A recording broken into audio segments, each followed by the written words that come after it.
ದೇಶಕ್ಕೆ ಯೋಧ, ನಾಡಿಗೆ ರೈತ, ಬಾಳಿಗೆ ಗುರು ಒಬ್ಬ ತಾನೆ.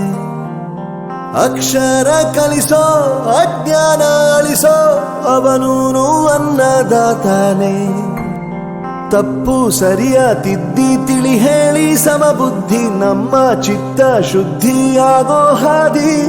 ಎಷ್ಟೇ ದೂರ ಹೋದ್ರೂ ಮರಿಬೇಡ ನಿನ್ನ ಬೇರು, ನಿನ್ನ ಸಾಧನೆಗೆಲ್ಲ ಇದುವೇ ಆದಿ. ಪಾಠಶಾಲಾ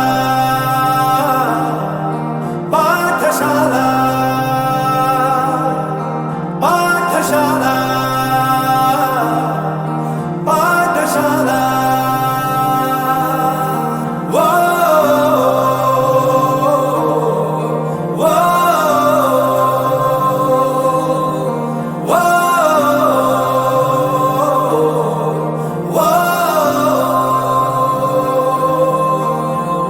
ದೇಶಕ್ಕೆ ಯೋಧ, ನಾಡಿಗೆ ರೈತ, ಬಾಳಿಗೆ ಗುರು ಒಬ್ಬ ತಾನೆ. ಅಕ್ಷರ ಕಲಿಸೋ, ಜ್ಞಾನ ಅಳಿಸೋ, ಅವನು